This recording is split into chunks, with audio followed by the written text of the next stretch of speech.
Amid a fresh air of optimism, there was a different look to the Denver Broncos as they embarked upon the 1993 season. Along with a cast of emerging stars and established veterans, 27 brand new players helped to make Denver the NFL's youngest team. What's the holdup here? The architect of this renovation was Wade Phillips, Denver's highly respected new head coach. And under his leadership, the Denver Broncos would return to the playoff picture. 1, 2, and 3, and hold it.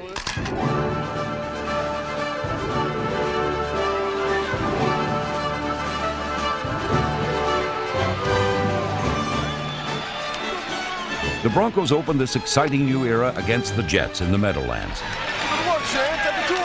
The head coaching debut of Wade Phillips was a smashing success, as two rookies had an immediate impact. Number 1, Jason Elam, kicked 4 field goals, and Glenn Milburn, number 22, accounted for 148 all-purpose yards.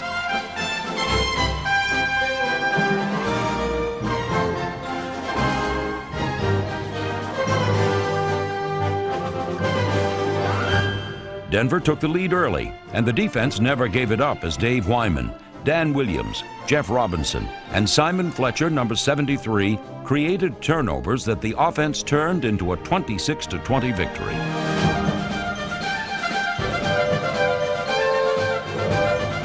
Three receivers out. Here's Elway going back to blitz. Quick pass. Milbur's got it across the 20. He puts another move on at the 15.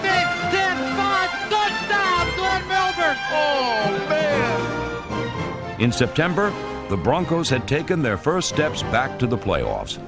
However, in January, the season would come to a crashing conclusion in the always friendly confines of the Los Angeles Coliseum. They love me. The mutants from LA.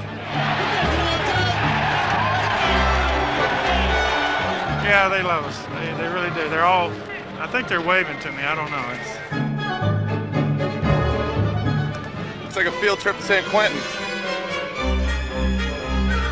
Back-to-back games against the arch-rival Raiders were reminiscent of the glory days of the AFL, as both teams traded big play for big play and point for point. Go it, John, don't take a stack. Throw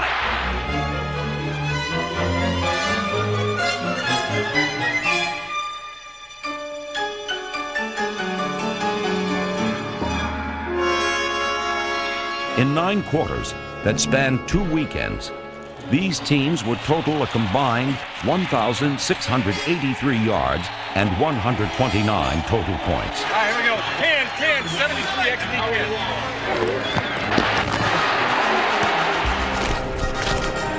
Touchdown! Touchdown! Touchdown! However, when the smoke cleared, the Broncos would come up on the short end of both electrifying battles. A stunning season came to an abrupt ending. However, the accomplishments of this young team left no doubt that the Broncos are armed for the future.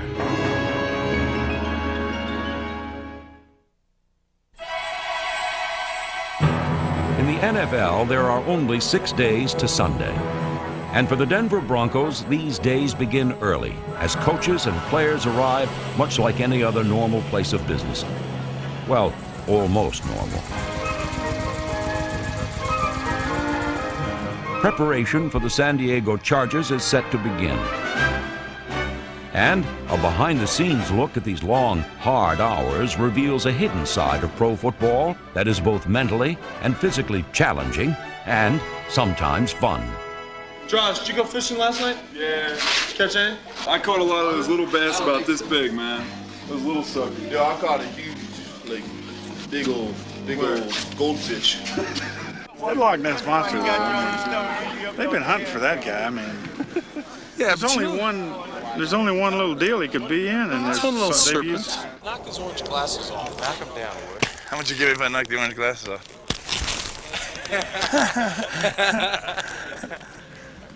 With the battle drawing near, the passion of each workout intensified. I want you to start thinking about the ball game.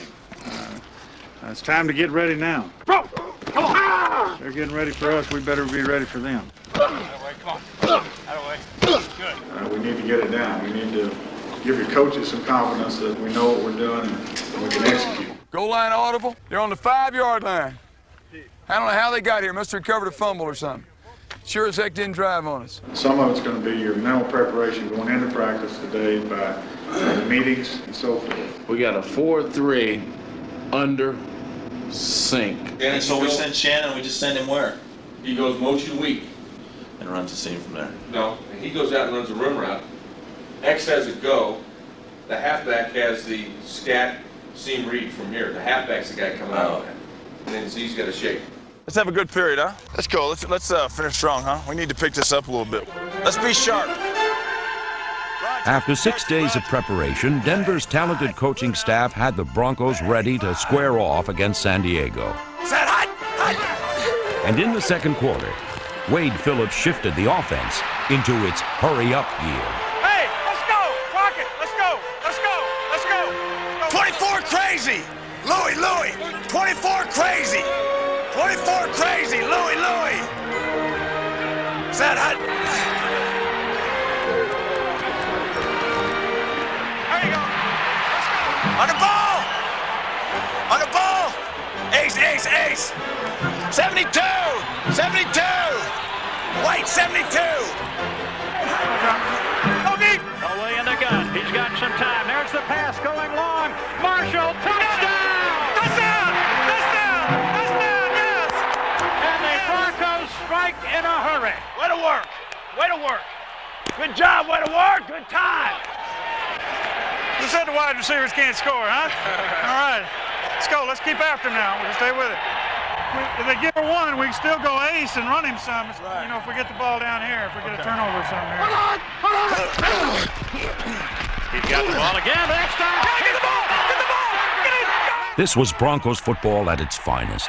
The defense takes it away, while the offense makes the opponent pay. 22 on red! Coach!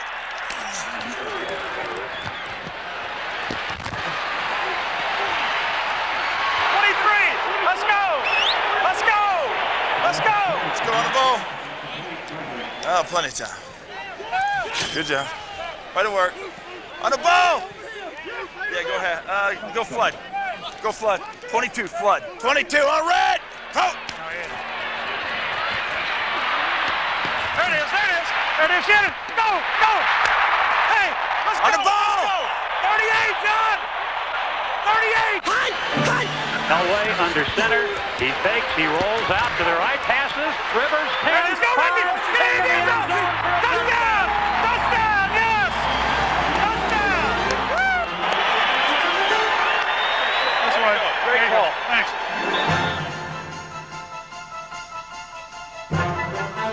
John Elway passed for nearly 300 yards and 2 touchdowns, while Rod Bernstein and Robert Del Pino each added a score. And when the defense held off a late Charger rally, the Broncos had turned an intense week of practice into a 34-17 victory. Here's the pass coming over the middle. This time intercepted. Steve Backwater to the 30. Yes!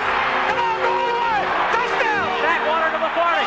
Hey, Steve, go all the way! Touchdown! To the 35. He cuts to the 20. He's down to the 15, to the 10, and he's written down from behind. Yes!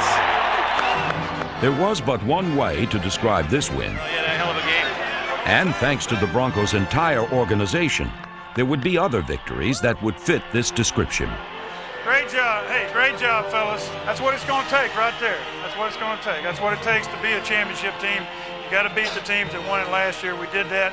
We got to keep going from here. Well deserved. Great job. You worked for it. You got it. Great job.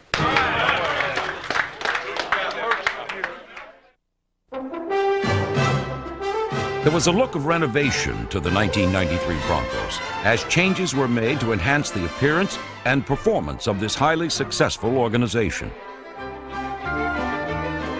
On the field, protecting franchise quarterback John Elway became a top priority, with the acquisition of Pro Bowl left tackle Gary Zimmerman, number 65. Free agent Brian Habib, number 75, became a fixture at guard. And together with Keith Kartz, Russell Freeman, Dave Wydell, John Melander, Bob Meeks, and Kirk Scrafford, this offensive line enabled the Broncos offense to do it all.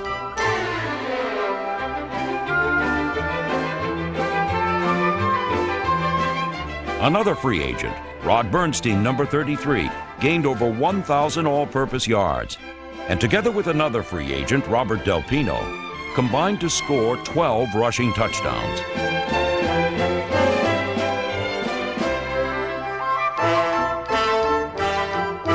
This wide-open new offense also benefited from the talents of young receivers such as Arthur Marshall, Cedric Tillman, Derek Russell, and Reggie Johnson, number 89.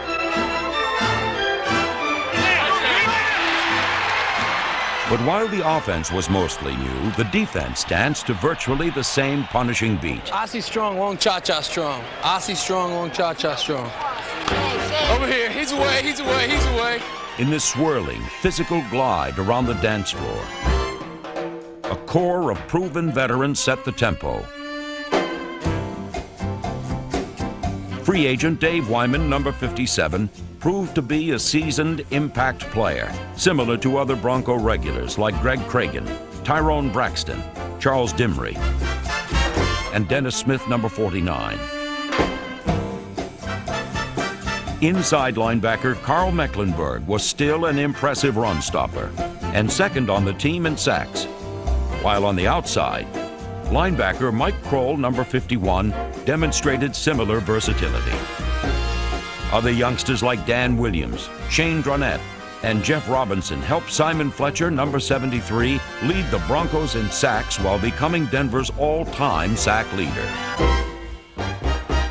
Tom Ruin's punts often led opponents down the road of ruin. Wow, what a punt. What a great punt. Place kicker Jason Elam kicked 4 field goals of 50 or more yards as the special teams that included holder Tommy Maddox, Darryl Hall, Rondell Jones, Reggie Rivers, and Dave Wyman, number 57, performed valuable contributions throughout the season. Number 27, strong safety Steve Atwater's physical and enthusiastic contributions to the Broncos defense earned him a starting spot in his 4th straight Pro Bowl. Way to rock, baby, way to rock. Get out of here! Woo! Take it to the house, chicken! Boy, you trying to take 21 head on, didn't you? Oh, man. Which one? On that one you wide now, and he trying to catch a little hit. That been doing like this the rest of the year. Huh? Okay. Don't get mad at me, Tito. Cheaters never win. Number 27 led the Broncos in tackles and proved once again that he is one of the game's most intense competitors. Come on, baby. Come on now. Come on, baby. The game too big to call that kind of BS, man. Oh, it's about time. Shut up, man. I don't hear that. Atwater's love and infectious enthusiasm for the game kept the Broncos defense pumped up all season. On offense, that task fell to Shannon Sharpe. Where did they get a load of me? The beat that will not be denied. Number 84 was 3rd in the AFC with 81 receptions. Numbers that also helped him earn his 2nd straight trip to the Pro Bowl.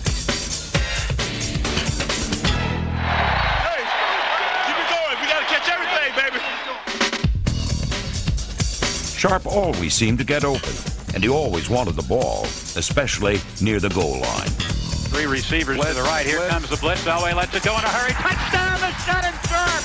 He scored 9 touchdowns.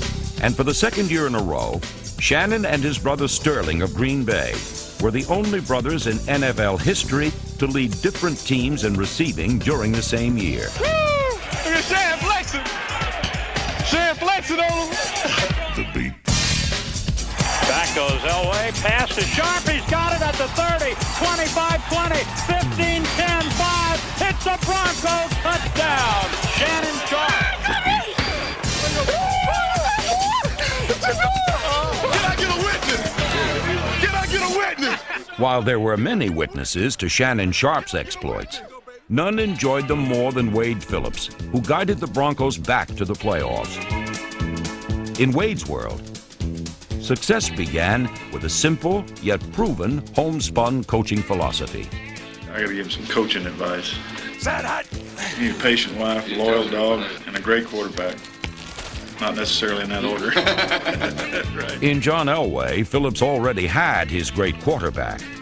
And when he hired Jim Fossil as the Broncos' new offensive coordinator, number 7 was finally given an attack equal to his skills and confidence. A lot of zero coverage, a lot of one cover, a lot of singled up stuff, a lot of man. Really? Yeah. Just about 5 this week then.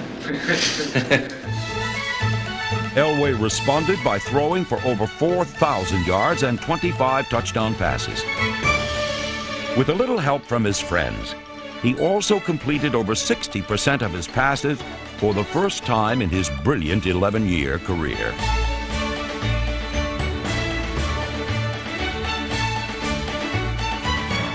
Still a master of improvisation, this new offense showcased Elway's limitless skills as an athlete, as well as those of a pure passer. Going to throw it to the end zone. Touchdown. Yet what makes John Elway great is his leadership abilities. One play at a time, all right? One play at a time and make that the hardest play of the game. When you're facing John Elway, every play is the hardest play of the game. Elway, here comes the blitz. He steps away from it and lets the pass go long. He's going for a touchdown. You're kidding me. Shannon Sharp makes a catch. Elway was submerged, jumps up, and throws a strike to Shannon Sharp at the 4-yard line. Well, you gotta be kidding me. This is a great throw. This is about as good a throw as I've ever seen him make. Elway's Houdini-like escape and Rod Bernstein's fourth-quarter touchdown beat Seattle 17-9. During a 29-14 win in Cleveland, airtight protection helped Elway to throw for 3 touchdowns, including this one to Derek Russell. Given a new offensive attitude, John Elway was even more daring and resourceful in 1993. He directed the AFC's highest-scoring offense, and it is his presence that spawns the belief throughout the NFL that the Broncos literally are armed for the future.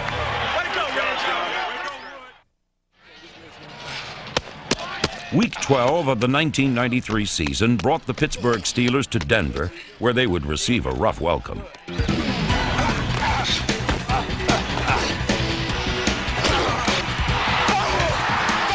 Tyrone Braxton's fumble recovery set the tempo for the Broncos offense, and it didn't take long for Elway to get it in high gear. Red 85. Elway's in the shotgun. Red 85. Steelers have 7 men right up on the line of scrimmage. Back goes Elway, has some time. There goes the long pass. Down the sideline. Diving, catch by Sharp gets it up at the 15, at the 10, at the 5, and all the way down to the goal line. Fumbles the ball into the end zone, and it's recovered by Derek Russell for a touchdown. Each phase of the Broncos poured it on the Steelers. The special teams were led by Darren Drozdoff, Willie Osherden, Tim Lucas, Mitch Donahue, Elijah Alexander, Jeff Mills, Lilo Lang, Frank Robinson, Jerry Evans, Anthony Lynn, and Reggie Rivers. And Denver has it.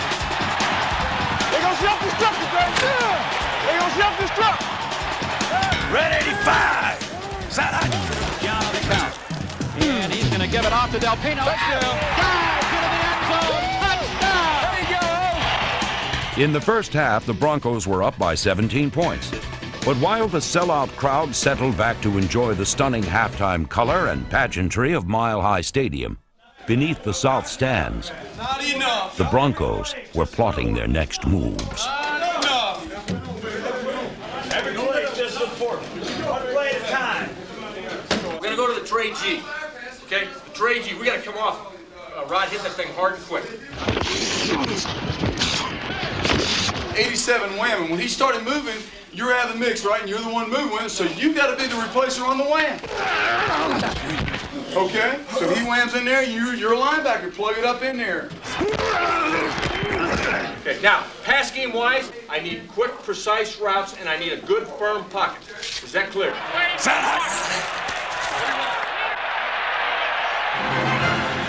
Elway's going to let it go again, this time to Vance Johnson, and this time he makes the catch. He beat the Cougars down the sideline. Intense and swarming defense frustrated the Steelers as Bronco defenders like Shane Dronette, number 99, hustled and fought for every yard. Hey, his knee here, way back there. Where's this guy from? He ain't rested in a while.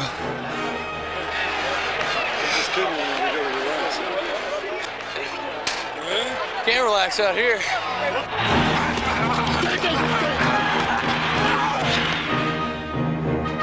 Simon Fletcher and Carl Mecklenburg each registered 2 sacks in one of their most impressive wins of 1993, a 37-13 whipping of the Steelers.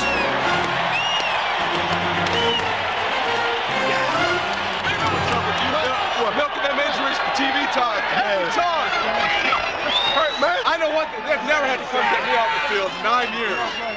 Guys, you never did anything in 9 years.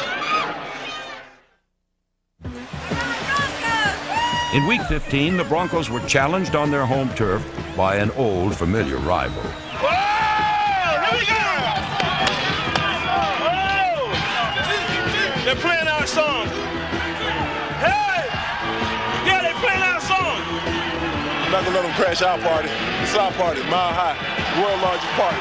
We're not gonna let them crash it. Not if me and Seven have something to say about it. Kansas City bolted to a 14-0 first quarter lead. However, this party was far from over. A Ronnie Bradford interception of Joe Montana finally stopped the Chiefs, and from there, the Bronco offense took over. 22 wide turn. Here is Elway back with some time. Steps up, fires toward the end of the end zone. Touchdown! Shannon Sharp. Hey, baby, we rolling. Sharp show today. Well, I'll tell you what made the play. Excellent pass protection. John Elway had time to step up. He patted the ball 3 times while he stood in the pocket waiting for somebody to open up. The inside guy. Okay, we're all right. They're going to give you some crazy stuff this half. They got to, okay? But we're protecting great. Keep it up. We're scrubbing this. Elway would like to get 6 here. Here's the pass to the end zone.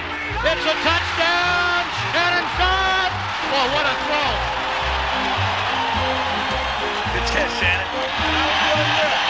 I'm not done yet. Unfortunately for the Broncos, neither was Joe Montana, who staked the Chiefs to a 21-17 fourth quarter lead.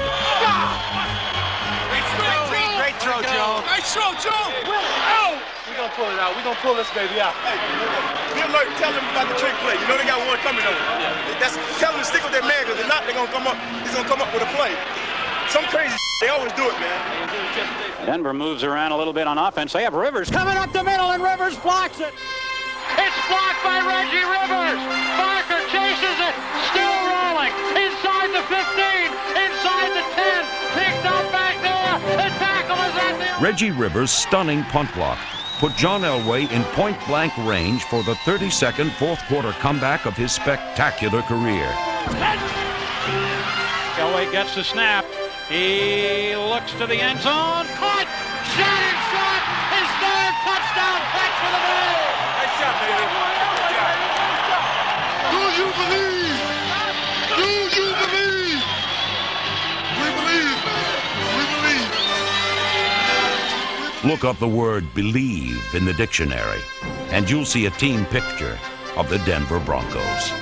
However, with barely 2 minutes to play and the Broncos leading 27-21, Kansas City was set to counter with a comeback legend of their own. And one of the great comeback quarterbacks, along with John Elway, is Joe Montana, and he's under center. The Mile High Stadium fans are on their feet and yelling. Montana never crossed midfield. This game is going to be over. The Denver Broncos have made it 11 straight over the Kansas City Chiefs at Mile High Stadium as they beat the Kansas City Chiefs in a gutty performance. Great job, man. Great job. We made the big plays. We made them happen, and we made the play. Times are 2 minutes. We got about 5 minutes, I think. The investments that the Denver Broncos made last year and this offseason are expected to pay huge dividends in 1994. Right, everybody up, everybody up. Introduce the offense. Listen up for a second. We go out there and play with enthusiasm and emotion, and we can get where we want to be. Let's jump on them early. They're waiting for us to beat them. Let's go. Let's go. As the season approaches, the excitement is growing.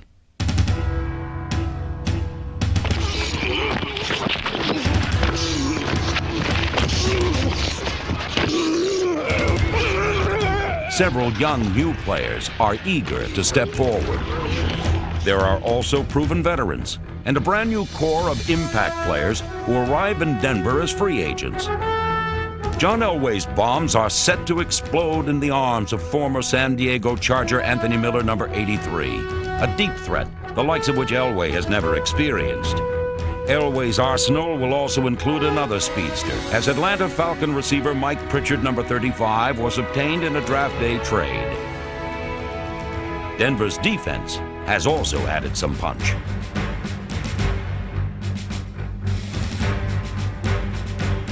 The off-season acquisitions of Ted Washington, Ben Smith, and Ray Crockett, number 39, promise to give the Broncos more quickness, power, and some added flair.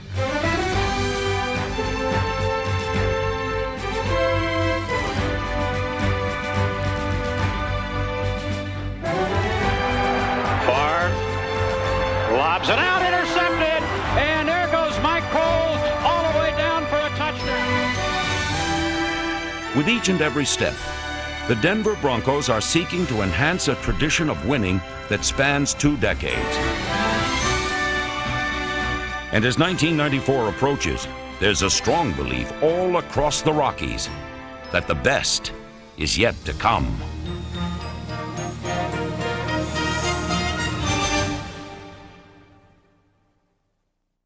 Hi, I'm Steve Sable.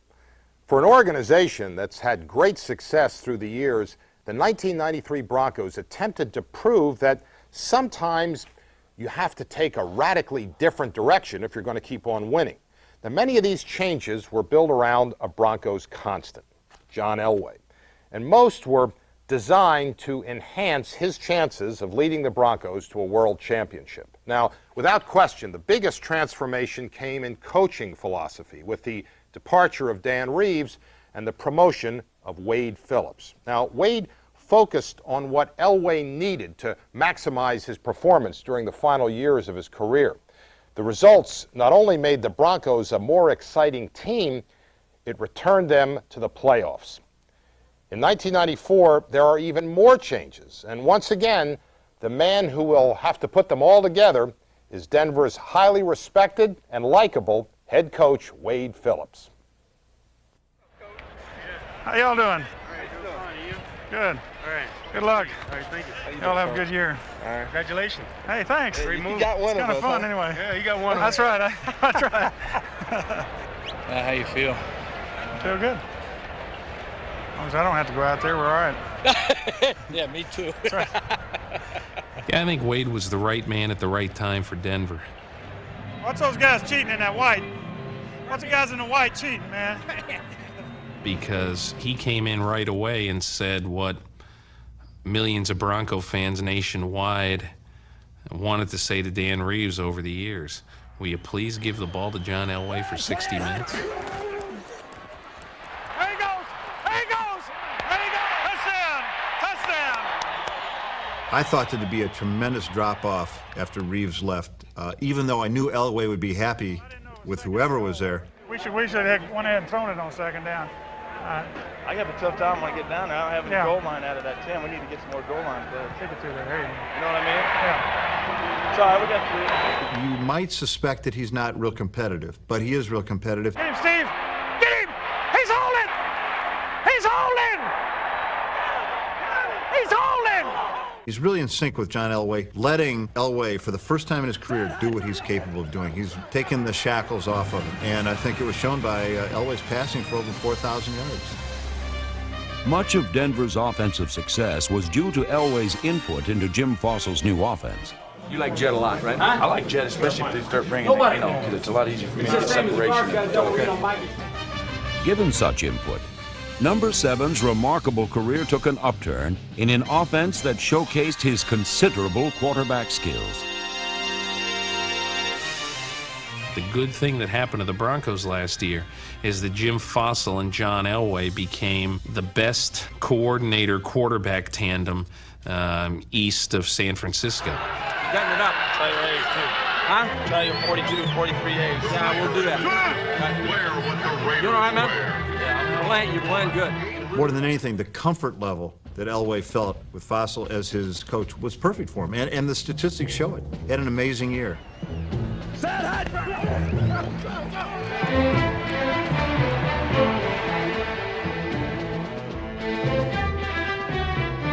But Elway going into the year was concerned with a couple of things. Number one, that people thought of him only as a comeback quarterback. And number two, that people didn't think he could be a touch passer. So what happens? He completes more than 60% of his passes for the first time in his life, throws for 4,000 yards for the first time in his life, has the best year of his career, and basically dispels all the knocks that anybody ever had on the guy.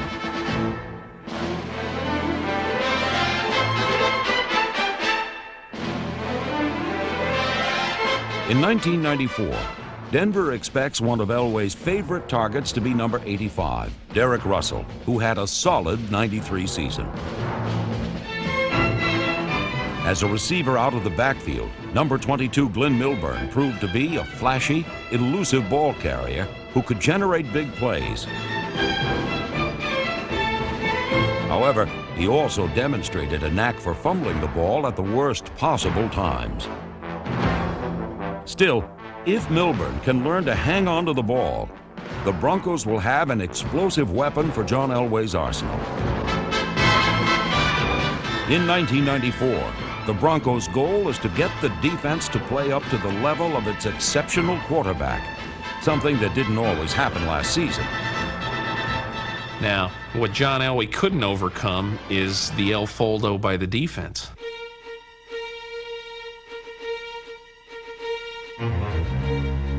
I think what happened against the Raiders, I covered the game, and I think what happened is that you just saw that the Denver Broncos were too slow to compete in that division. Flat out, they're too slow.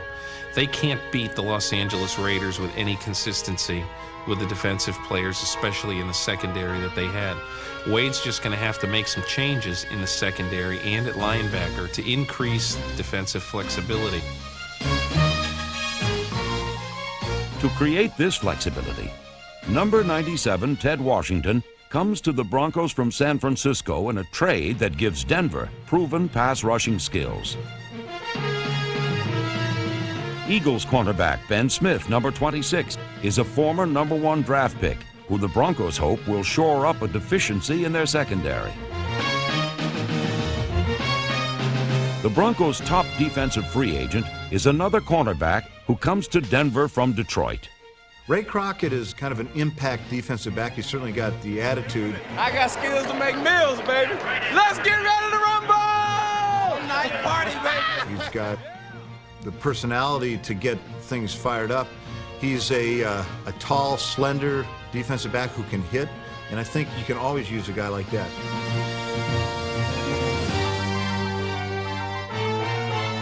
Crockett's hard hits and big play skills will be a welcome addition on defense, while the offense welcomes the arrival of Denver's most expensive free agent, former Chargers wide receiver Anthony Miller, number 83. A lot of people would say, why are you going out and spending $10.5 million on Anthony Miller when you have all the holes that you have defensively? Well, I would argue with them this way, that Anthony Miller at $2.5 million or whatever is more of a proven commodity than any of those defensive players that you could get at similar and even more money than that. Miller, you pretty much know that here's the deep threat that John Elway's always wanted. Here comes an all-out blitz. He throws, caught by Miller, streaks down the sidelines. He will score. I think Anthony Miller is going to be a big plus for them because they've got Shannon Sharp. Shannon Sharp is a big, strong guy who can also go deep. Anthony Miller is going to be the guy that can stretch the field. Looking long, throwing deep to Anthony Miller. Got it! Miller brings nearly a 15-yard per catch average to Denver's already explosive offense. I really see Elway as just, I mean, he's got to be ecstatic over this. If his offensive line holds up with what he's got to throw to and with what he can see on the field and the way he can throw across the grain, the way he's got that quick release, Anthony Miller is going to love it too. I think this is a match made in heaven. A draft day trade put another bullet in Elway's already dangerous rifle, with the arrival of former Falcon speedster Mike Pritchard, number 35. Pritchard, a former Colorado Buffalo, is coming home after a 74-catch season in Atlanta, and his 3 seasons in the run-and-shoot offense will suit him well in Denver's wide-open attack.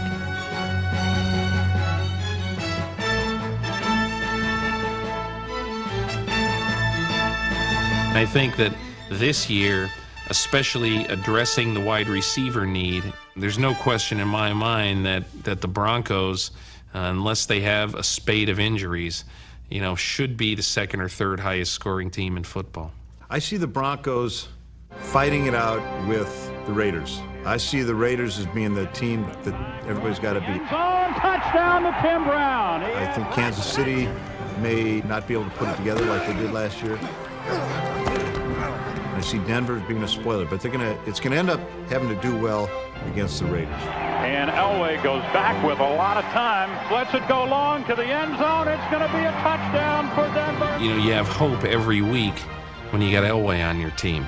And I know that's a bit of a cliche, but I just think that going into any game, they've got a good chance to win the game for them to be a big player in the playoff race this year. I think it's difficult to expect that they can get on a 3-game playoff run, especially after having been beaten up all year in the toughest division in football. It's tough to expect that can culminate in the Super Bowl. But I do think that the one thing that you have is that a hot Elway gives you a chance to win any week.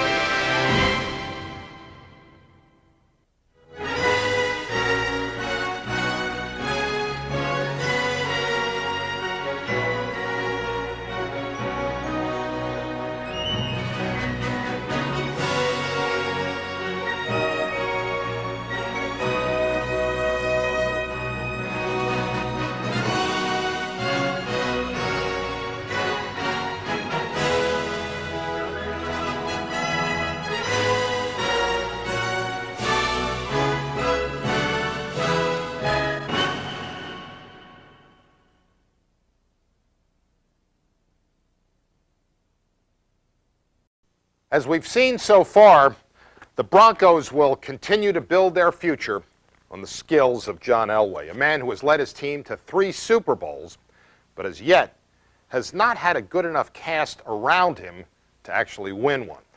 Anyway, if Denver does return to the Super Bowl, I'm not sure their return can equal the drama of their first appearance in the Super Bowl.